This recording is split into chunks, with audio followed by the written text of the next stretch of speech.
Hello everyone. पिछली class जो part second या चैप्टर सेकंड की पार्ट फिफ्थ जो था उसके अंदर अपन ने स्टडी की थी मुख्य रूप से बीजांड की संरचना के बारे में। ठीक है, उसके विभिन्न भागों को पढ़ा था। ठीक है, आज अपन बात करेंगे बीजांड के प्रकारों की। कुल 6 प्रकार के बीजांड आवृतबीजी और अनावृतबीजी पादपों में पाए जाते हैं। ठीक है, उन सब में मुख्य रूप से जो अंतर आपको मिलेगा वो बीजांड व्रंत, बीजांड द्वार और निभाग की अपन बोले उनका ओरिएंटेशन जो है, उनका विन्यास जो है उसके आधार पर ही अलग अलग प्रकार के बीजांड है। सबसे पहले बात करते हैं अपन, पहला जो प्रकार है ऋजु बीजांड, जिसे ऑर्थोट्रोपस ओव्यूल भी बोलते हैं। इसकी क्या खासियत होती है कि इसके अंदर बीजांड द्वार, बीजांड व्रंत और निभाग तीनों ही क्या होते हैं, एक ही दिशा में। ये रहा अपना बीजांड द्वार, ये निभाग और तीसरा अपना कौन सा है, बीजांड व्रंत। तीनों एक ही सीधी रेखा के अंदर क्या रहते हैं, मौजूद रहते हैं, इसलिए इसका नाम क्या है, ऋजु। ऋजु का हिंदी में अर्थ क्या होता है, सीधा या उदग्ध।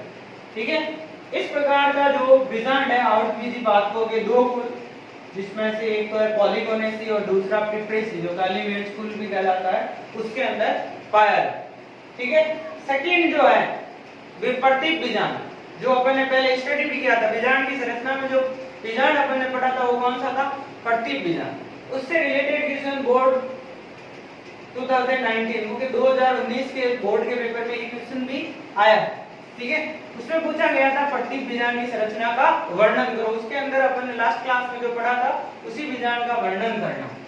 ठीक है, 2 नंबर का क्वेश्चन आया था, चित्र और उसका प्रेजेंटेशन। एक नंबर के थे दोनों। पर्तिक बीजांड की बात करें तो यहाँ पे इससे समझते हैं, सबके अंदर अपन इनिशियल स्टेज में यही माने।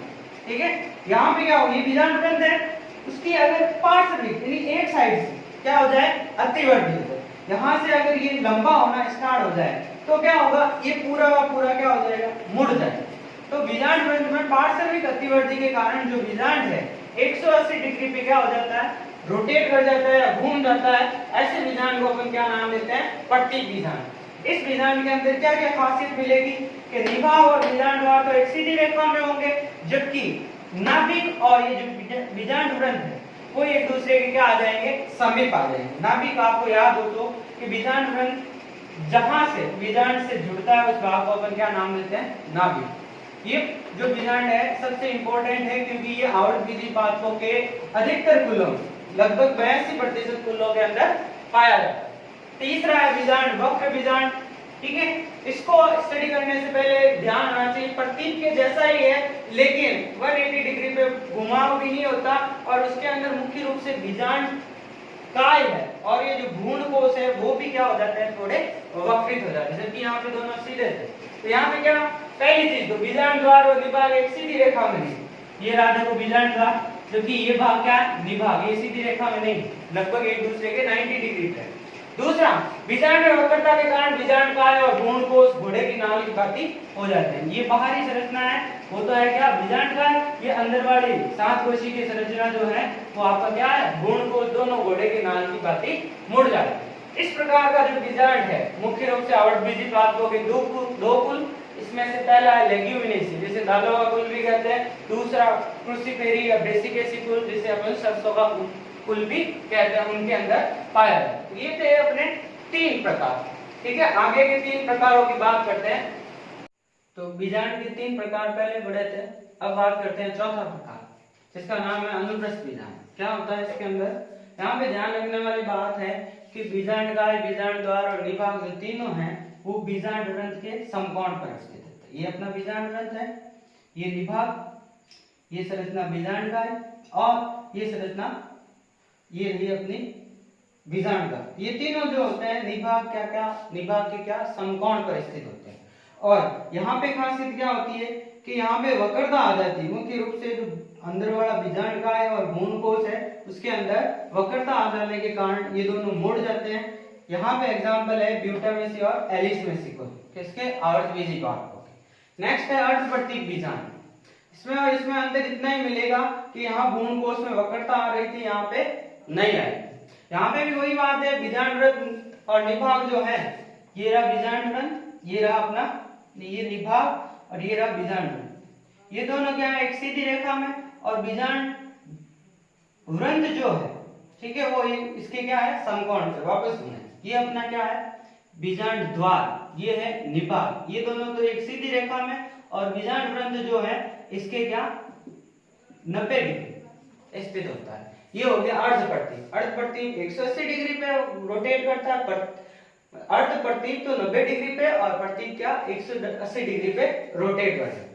सिक्स्थ है क्या, कुंडलित बीजांड। यहाँ पे प्रतीप से भी ज्यादा लंबा हो जाता है कौन, मुख्य रूप से बीजांड वृंत।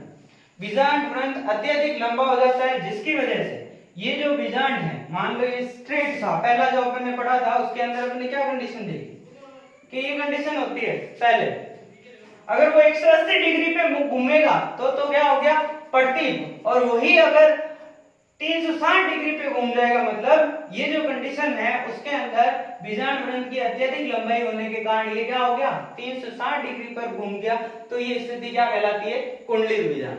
तो ये थे अगले 3 प्रकार। यहाँ पे कंफ्यूजन करने वाली 3 चीजें होती, वक्र, अनुप्रस्थ और प्रतीप। तीनों में डिफरेंस देख लो।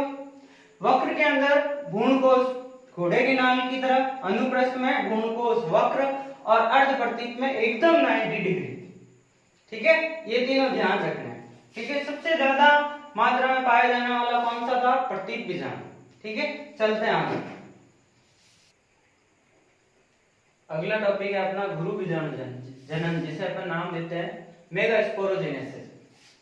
इसके अंदर मुख्य रूप से क्या होगा, बीजांड की जो कोशिका है एज एक्ट करेगी गुरु बीजाणु मात्र कोशिका, उसमें भी अर्धसूत्री विभाजन होगा, और किसका निर्माण होगा, गुरु बीजाणु होगा। ये जो कोशिका है वो द्विगुणित होगी, और इसके द्वारा निर्मित जो गुरु बीजाणु है स्टार्टिंग में क्या होंगे, अगुणित होंगे। यहाँ पे ये भी ध्यान रखना है, अर्धसूत्री विभाजन जब भी होता है 4 कोशिकाएं निर्मित होती है, लेकिन यहाँ पर अपन बात करें मुख्य रूप से तो 4 गुरु बीजाणु बनेंगे, उनमें से 3 क्या हो जाएंगे, निष्क्रिय या डिजेनरेट हो जाएंगे, एक ही फंक्शनल या सक्रिय रहेगा। क्या होता है गुरु बीजाणु जनन की प्रक्रिया, मुख्य रूप से पहले स्टार्टिंग के अंदर क्या होता है, ये जो बीजांडकाय है वो समरूपी कोशिकाओं का समूह होता है, उनमें से एक कोशिका आकार में बड़ी हो जाती है, उसका जीवधर्य सघन हो जाता है, केंद्रक भी उसका बड़े आकार का होता है। ठीक है, अब उस कोशिका को अपन नाम क्या देते हैं, परपस्व आरंभक कोशिका। ठीक है, आकार में बड़ी हो गई, क्या कहलाई, परपस्व आरंभक कोशिका। इसके अंदर अब क्या होगा, परिणतिक विभाजन। ठीक है, जो भी हॉरिजॉन्टल या क्षैतिज विभाजन होता है उसको अपन क्या नाम देते हैं, परिणतिक विभाजन, जिसकी वजह से ये कोशिका थी, इसके अंदर परिणतिक विभाजन हुआ, 2 कोशिकाएं निर्मित हो गई, एक तो बाहर की तरफ और एक अंदर की तरफ। बाहर की तरफ जो कोशिका थी उसको अपन ने नाम दे दिया बाह्य प्राथमिक वित्तीय कोशिका, ये रही बाह्य प्राथमिक वित्तीय कोशिका। अंदर की तरफ जो कोशिका है उसको अपन ने नाम दे दिया आंतरिक प्राथमिक बीजाणुजन कोशिका। ठीक है, ये बाहर वाले जो कोशिका है वो बीजांडकाय के चारों ओर मुख्य रूप से किसका निर्माण करती है, अध्यावरण का, जबकि आंतरिक जो प्राथमिक बीजाणुजन कोशिका है वो एक्ट करती है गुरु बीजाणु मात्र कोशिका की तरह, जो आगे गुरु बीजाणुओं के निर्माण में भाग लेती। तो ये पहला पद है जिसमें अपन ने बोला बीजांडकाय जो पहले समरूपी कोशिकाओं का समूह होता है, उसमें से एक कोशिका आकार में बड़ी हो जाती है, उसका जीवधर्य सघन हो जाता है, केंद्रक भी बड़े आकार का हो जाता है, तब उसको अपन क्या नाम देते हैं, परपस्व आरंभक कोशिका। इसके अंदर प्रथम विभाजन जो होता है वो परिणतिक विभाजन होता है, जिससे 2 कोशिकाएं निर्मित होती है, बाहर प्राथमिक वित्तीय कोशिका, अंदर बीजाणुजन कोशिका। प्राथमिक वित्तीय कोशिका जो है अध्यावरण का निर्माण करती है, जबकि प्राथमिक बीजाणुजन कोशिका है वो परिवर्तित हो जाती है गुरु बीजाणु मात्र कोशिका में, जो आगे किस क्रिया में भाग लेती है, गुरु बीजाणु जनन के अंदर। चलिए आगे देखते हैं। गुरु बीजाणु जनन में जो अंदर की तरफ निर्मित होती है कोशिका, जिसे अपन ने नाम दिया था प्राथमिक बीजाणुजन कोशिका, वही किसमें बदल जाती है, गुरु बीजाणु मात्र कोशिका में, जबकि बाह्य कोशिका किसका निर्माण कर लेती है, अध्यावरण। ठीक है, अब बात करते हैं गुरु बीजाणु मात्र कोशिका में क्या क्या परिवर्तन होते हैं। तो ये जो गुरु बीजाणु मात्र कोशिका है उसके अंदर अर्धसूत्री विभाजन होता है, अर्धसूत्री विभाजन होने से एक से कितनी 4 कोशिकाएं बनेंगी। ठीक है, चारों के चार अर्धसूत्री विभाजन होने के कारण पहले जो द्विगुणित थे अब किसमें बदल गए हैं, अगुणित। ये 4 अगुणित बीजाणु यहाँ पर निर्मित हो जाएंगे। लेकिन ध्यान देने वाली बात ये है कि यहाँ पे बाहर के जो 3 है मुख्य रूप से अपन नाम दे, ये अपना कौन सा सिरा हो गया, बीजांडकारी सिरा, और ये कौन सा हो गया, निभागी सिरा। तो बाहर वाले यानी बीजांडद्वारी सिरे वाले जो 3 हैं, 1, 2 और 3, वो क्या हो जाते हैं, नष्ट या अपाशित हो जाते हैं। जबकि निभागी सिरे वाला जो 1 है, कौन, गुरु बीजाणु, वो क्या हो जाता है, सक्रिय रहता है। ठीक है, जो डीजनरेट हो रहे हैं, अपहासित हो रहे हैं, उनका उपयोग इस सक्रिय गुरु बीजाणु द्वारा अपने पोषण के लिए कर लिया जाता है। तो ये 3 जो थे किस सिरे वाले, बीजांडद्वारी सिरे वाले, वो तो क्या हो गए, अपहासित। और सक्रिय किस तरफ वाला था, एकल निभागी सिरे, वो क्या हो गया, सक्रिय था। यही सक्रिय जो गुरु बीजाणु है आगे भ्रूणकोश, जिसे अपन क्या नाम देते हैं, मादा युग्मकोद्भिद के परिवर्धन में क्या लेता है, भाग ले। ठीक है, ध्यान रखना है, ये जो सक्रिय गुरु बीजाणु है वही आगे भ्रूणकोश के निर्माण में मुख्य रूप से क्या लेता है, भाग लेता है। यहाँ पे ध्यान देने योग्य बात क्या है कि निर्मित 4 गुरु बीजाणुओं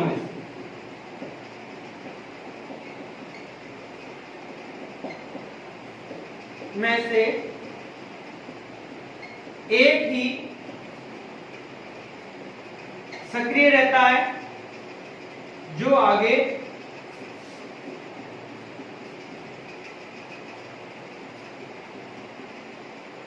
जो भ्रूणकोश का क्या करता है, निर्माण करता है। ठीक है, अब भ्रूणकोश का निर्माण एक ही सक्रिय बीजाणु से हो रहा है, तो इस प्रकार के भ्रूणकोश के निर्माण के लिए अपन एक स्पेसिफिक नाम देते हैं, उसे अपन नाम देते हैं मोनोस्पोरिक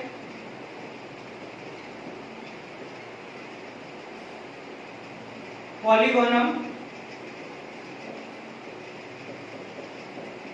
प्रकार का भ्रूणकोश का परिवर्तन।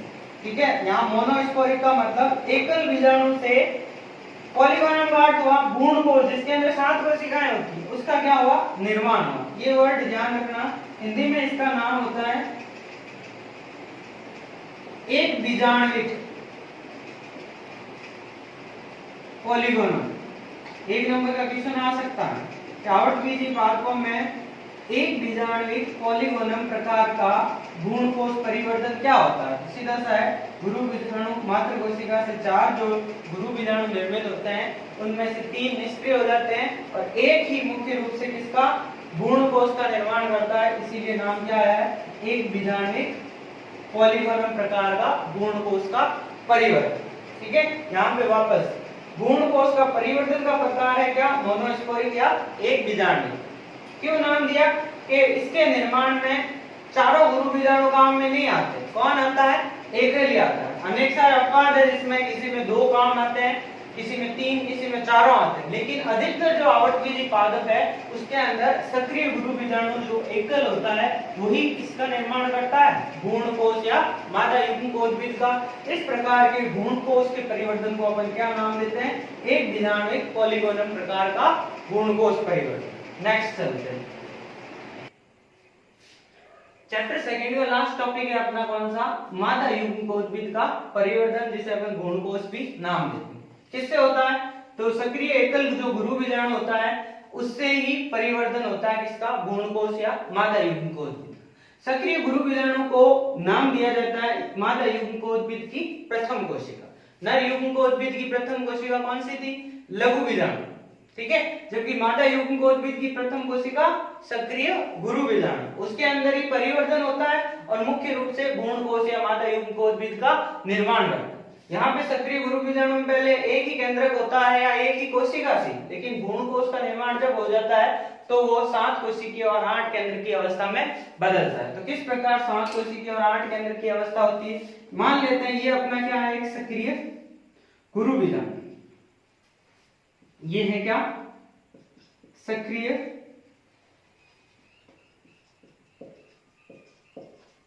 गुरु बीजाणु। ठीक है, इसके अंदर क्या होगा, प्रथम मुक्त केंद्र की विभाजन, मुक्त केंद्र की विभाजन। यहाँ मुक्त केंद्र की का अर्थ क्या हुआ कि इसके अंदर मौजूद जो केंद्रक है वो ही क्या होगा, विभाजित होगा, उसके बाद भित्ति निर्माण नहीं होता है। मतलब एक कोशिका से दो कोशिकाएं नहीं बनेगी, एक कोशिका में दो केंद्रक ही बनेंगे। तो प्रथम मुक्त केंद्र की विभाजन हुआ तो क्या स्थिति उत्पन्न हुई, केंद्रकों के विभाजन से कितने केंद्रक बन गए, दो। एक केंद्रक इस ध्रुव की तरफ जाएगा, एक केंद्रक इस ध्रुव की तरफ। तो अगला स्टेप हो गया केंद्रकों का विपरीत ध्रुवों की ओर गमन।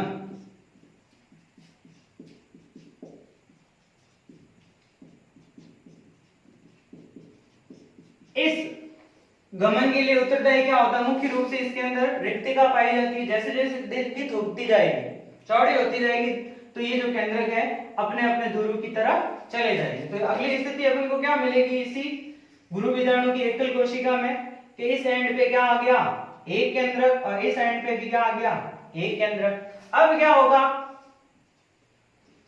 सेकेंड मुक्त केंद्र की विभाजन, मतलब दूसरा मुक्त केंद्र की विभाजन। केंद्र की विभाजन के लिए मैंने नाम को पहले एक्सप्लेन किया था कि इसके अंदर क्या होगा, केंद्र विभाजित होगा लेकिन कोशिकाओं की संख्या नहीं बढ़ेगी। तो यहां हो गया सेकेंड मुक्त केंद्र की विभाजन। जैसे ही सेकेंड मुक्त केंद्र की विभाजन हुआ तो अब दोनों एंड पे इस केंद्रक से एक और केंद्रक बन गया और इस केंद्रक से भी एक और केंद्रक बन गया। उसके जस्ट बाद क्या होगा, थर्ड मुक्त केंद्र की विभाजन। तीसरा क्या होगा, मुक्त केंद्र की विभाजन। मतलब इस एकल कोशिका के अंदर मौजूद सारे के सारे केंद्रक वापस विभाजित होकर क्या कर देंगे, केंद्रकों की संख्या दोगुनी कर देंगे। तो ये रही स्थिति अपने पास, ठीक है।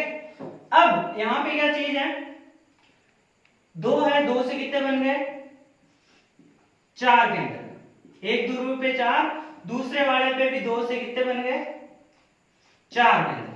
तो टोटल अपने पास कितनी केंद्र की अवस्था हो गई, 8। अब आगे क्या होगा, दोनों ध्रुवों से एक एक केंद्र,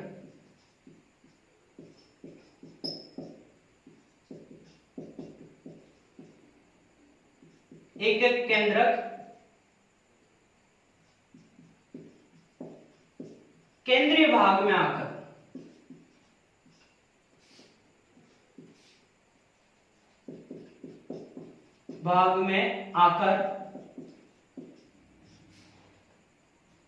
ध्रुवीय कोशिका या अपन बोले केंद्रीय कोशिका का क्या करेंगे, निर्माण करें। ठीक है, सुन ले वापस। यहां से क्या, ये मान लो एकल केंद्रक यहां से आ गया, एक कहां से आ गया, यहां पे। तो नेक्स्ट स्थिति क्या हुई, इधर 3 बचे, 1 2 और 3। इधर भी कितने बचे, 3। ठीक है, यहां पे दोनों केंद्रक आपस में संयोजित होकर किसका निर्माण कर दिया, केंद्रीय कोशिका। अब क्या होगा, ये मान लो अपना कौन सा सिरा है, बीजांडद्वारी।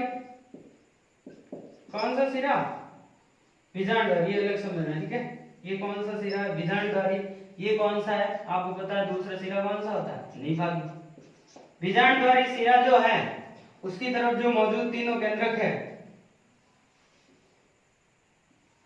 ये रहा, यहां पर क्या हो जाएगा, एक बड़ी कोशिका, दो छोटी कोशिका। मतलब कोशिका के चारों ओर भित्ति निर्मित हो जाएगी, केंद्रकों के चारों ओर भित्ति निर्मित हो जाएगी, जिससे अंड समुच्चय का क्या हो जाएगा, निर्माण हो जाएगा। भ्रूण कोश की संरचना में पढ़ा था, बीजांडद्वारी सिरे की तरफ 3 कोशिकाओं का समूह होता है, जिसे अपन क्या नाम देते हैं, अंड समुच्चय। जिसमें से बड़ी या बीच वाली कोशिका तो अंड कोशिका होती है, जबकि 2 पार्श्व है और छोटे आकार की कोशिकाएं क्या होती है, सहायक कोशिका। यहाँ पहले से निर्मित था अपने पास क्या, केंद्रीय कोशिका, जबकि निभागी सिरे की तरफ जो 3 केंद्रक हैं उनके चारों ओर भी भित्ति निर्मित होने से 3 कोशिकाएं निर्मित हो जाएगी। वो कोशिकाएं कौन सी होगी? प्रतिव्यांश। तो ये तो हो गया अपना अंड समुच्चय, ये केंद्रीय कोशिका, और ये तीनों कौन सी? प्रतिव्यांशक कोशिका। तो ये है अपना क्या? माधव युग्मकोद्भिद का परिवर्धन या फिर भ्रूणकोश का परिवर्धन। ठीक है, आगे अपन बात करते हैं।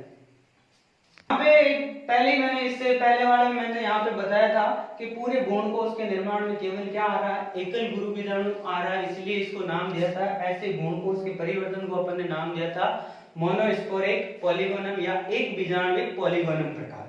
ठीक है, यहाँ पे ये भी ध्यान रख लेना है कि गुरु बीजाणु से भ्रूणकोश के निर्माण तक कितने मुक्त केंद्र के विभाजन होते हैं? 3। वापस रिकॉल कर लो एक बार। पहला था अपना सक्रिय गुरु बीजाणु, उसके केंद्रक में प्रथम क्या हुआ?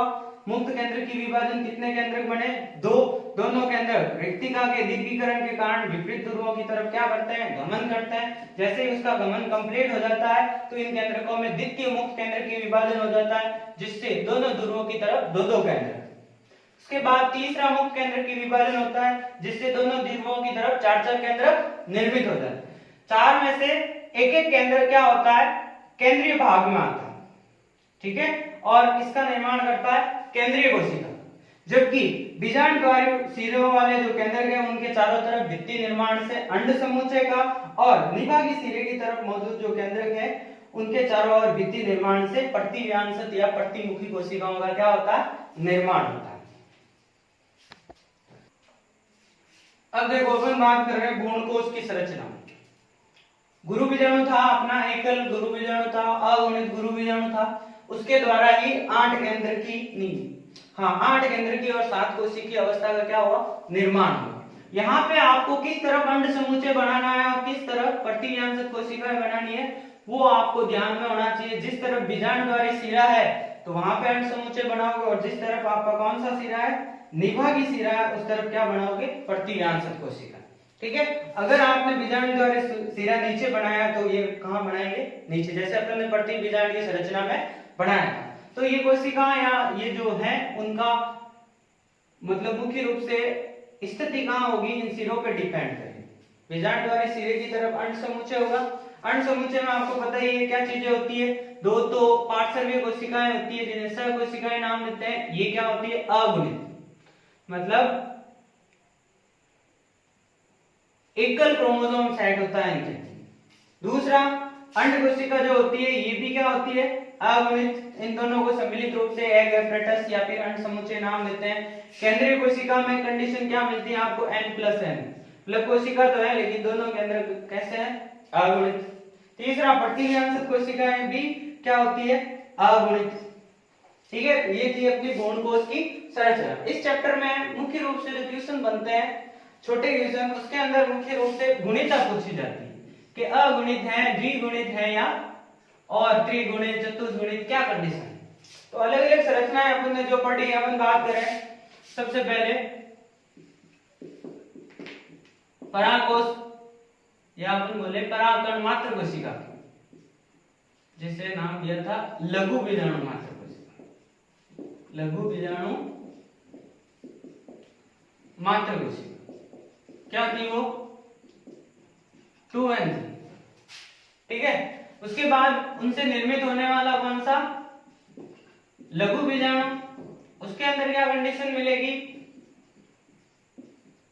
n मिलेगी, क्योंकि वो अर्धसूत्री विभाजन के द्वारा क्या हुआ था? निर्मित हुआ।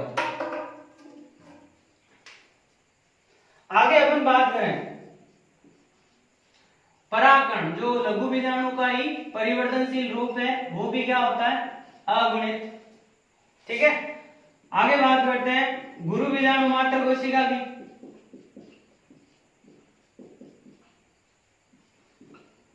तो वो भी क्या होती है? द्विगुणित। खाली गुरु बीजाणु की बात करें, अर्धसूत्री विभाजन द्वारा निर्मित होता है, तो वो भी कैसा होगा? अगुणित। अगर अपन बात करें भ्रूणकोश की, तो अब क्या होगा? भ्रूणकोश अगुणित है या द्विगुणित है? तो यहाँ पे गिनने की कोशिश करें कितने हैं टोटल। भ्रूणकोश के अंदर आप देखोगे तो 7 कोशिकाएं, 8 केंद्रक है। तो यहाँ पे केंद्रकों की संख्या गिनो, 3 ऊपर हो गए, 2 यहाँ हो गए, 5 और 3 8। तो ये क्या होता है? अष्टगुणित होता है, ध्यान रखना है। गुरु बीजाणु तो कैसा था? अगुणित, जबकि गुणकोश क्या होता है, अष्टगुणित। ये चीज ध्यान रखना। एक और टाइप का क्वेश्चन यहाँ पे छोटे क्वेश्चन के रूप में पूछा जाता है कि आपको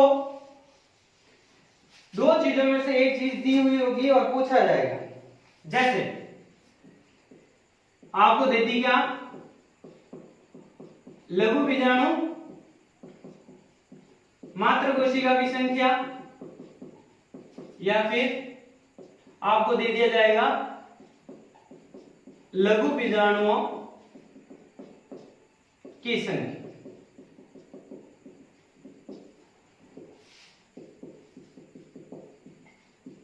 दूसरी चीज क्या मिलेगी, गुरु बीजाणु मात्र कोशिका की संख्या, और पूछ लिया जाएगा आपको गुरु बीजाणु की संख्या।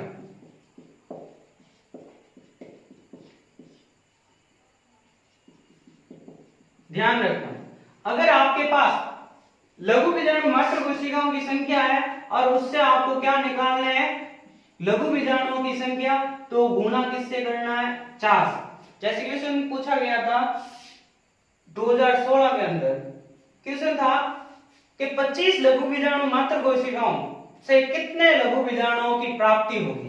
तो यहाँ पे आपके 25 दे दिया था और पूछा था ये वाली चीज कि ये क्या होगा। तो सीधा ध्यान रखना है, जब लघु बीजाणु मात्र कोशिकाओं की संख्या दी हुई होती है और लघु बीजाणुओं की संख्या ज्ञात करनी होती है, तो उसको अपन किससे मल्टीप्लाई करते हैं, 4 से। कितनी हो गई, 100। ठीक है, अगर यही क्वेश्चन ऐसे पूछ लें कि 100 लघु बीजाणुओं को बनाने के लिए कितनी लघु बीजाणु मात्र कोशिकाओं की संख्या होगी, तो उस स्थिति में आपको क्या करना है, डिवाइड कर देना होगा।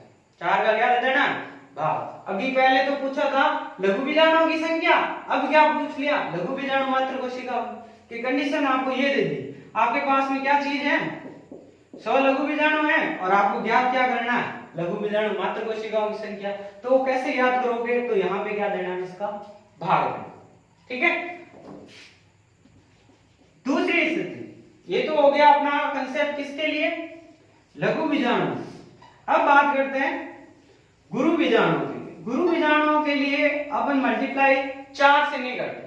हमें पता है 8 सूत्रीय विभाजन से 4 कोशिकाएं बनती है, फिर भी अपन 4 से मल्टीप्लाई क्यों नहीं कर रहे। तो यहाँ पे अपन ने देखा था ये गुरु बीजाणु जनन की प्रक्रिया थी, उसके अंदर 3 क्या हो जाते थे, अपाश्रित हो जाते थे और एक ही सक्रिय रहता। इनटू यहाँ पे क्या करते हैं, 1। अब यहाँ पे पूछ लें कि 25 अगर गुरु बीजाणु मात्र कोशिकाएं हैं, तो उनसे निर्मित होने वाले गुरु बीजाणुओं की संख्या कितनी होगी, तो इनटू कितना करना है, 1, मतलब कितना होगा, 25 ही होगी। ठीक है, पूछ ले 25 गुरु बीजाणु प्राप्त करने के लिए आपको कितनी गुरु बीजाणु मात्र कोशिकाओं की संख्या, मतलब संख्या की आवश्यकता होगी। तो उस स्थिति में भी आपको सेम चीज ध्यान रखना है, लघु बीजाणु प्राप्त करने के लिए गुरु बीजाणु, ये लघु बीजाणु मात्र कोशिकाओं को मल्टीप्लाई करना है 4 से, और गुरु बीजाणु के टाइम सेम संख्या ध्यान रखनी। ठीक है, ये दोनों थोड़े ध्यान रखना। ठीक है, अब पार्ट 6 के अंदर ही अपना चैप्टर 2 कंप्लीट हो गया है। आशा करते हैं आप लोगों को समझ में भी आया है और आप लोग ऑनलाइन क्लासेस का फायदा उठा रहे होंगे। ठीक है, आगे अपन स्टार्ट करेंगे चैप्टर 3। आज के लिए इतना ही। Stay home, stay safe.